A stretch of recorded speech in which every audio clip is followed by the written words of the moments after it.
So we are here with Crime Rock, which happens to be my favorite LA band. I don't know if you guys know that, but I stalk you. I adore you. I love you guys, and I am so honored to have you here this evening.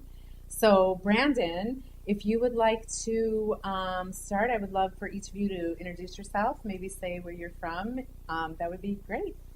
I'm Brandon. I sing in the band and play guitar, and I'm from here in Los Angeles. I'm Andrew, and I play bass, and I'm from Los Angeles. I'm Fitz. I'm the drummer, and I'm from New York City. I'm Jeff. I play saxophone. Grew up in Hawaii. Wow. I did not know that. That's amazing. I thought you guys were all like a LA band. Seriously, I saw you guys at the Down and Out. I walked in, freaking fell in love with you. I've never seen anything like you. Brandon, how did you come up with this concept? I just think it's really original and really amazing. Well, it kind of first started off with Jeff and I, but I did hear something in my head. I heard loud, distorted guitars working with a baritone sax. I heard it in my head, and then when I got together with Jeff and we were kind of playing, like it actually sounded better, like coming out of speakers than it did in my head, and it just kept rolling with it, and then kind of threw in kind of like a film noir twist to it. So I love it. I've never seen anything like it. So is your set? It's like a story, right? It's a trilogy, or maybe not a trilogy. I mean, you're working towards that. But yeah. It's a story. Like each, because I play in a band as well. We just play random songs. Your whole set is an actual story, correct? Yeah, I would say the seed of that the inspiration was old school crime radio thrillers from the 30s and the 40s, where a family would sit down in a living room, and they would, for 30 minutes, they would listen to a story told to them on the radio. Mm-hmm. And so the idea was like on a record, or when you get to play live, it's usually around 30 minutes. So 30 minutes, you have to like tell a story. The same mm-hmm. way people would sit in their living room and listen to a story on the radio. We're just kind of doing the same thing. We're just in a band. It's just a band doing that. Yeah, I really have not seen anything like it. So Jerome and Valley, are those like actual people? Can you tell us a little bit about the characters that make up episode 1?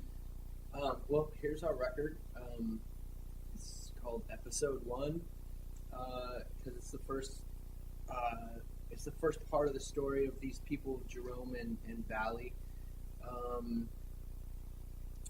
They're fictional people, but some of the thought that went into their story comes from like people that I know.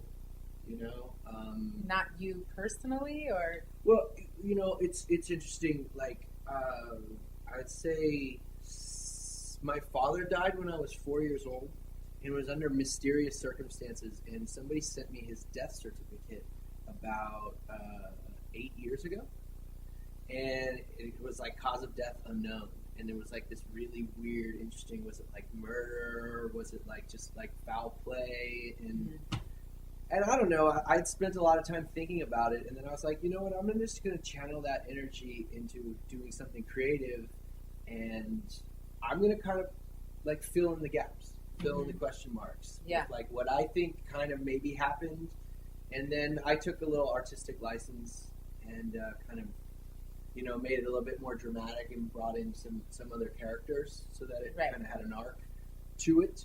But I mean, it really came from getting that death certificate in the mail and like realizing that there was huge question marks in the way that my father died, and just trying to use that as a way to stay creative, turning the dark into light. And when do you play next? Are you in LA? Like, do you guys tour around, or do you just kind of play Los Angeles for the time being? We have not toured yet. Yeah. No, we just finished our first calendar year of being a band, so we were the rookies, and we were always first on the bill, and so and kind of taking crumbs from other bands and everything, and meeting people like yourself, and Which was the coolest person you ever met. Exactly. Which you wanted to say after that. And the most modest. You know what?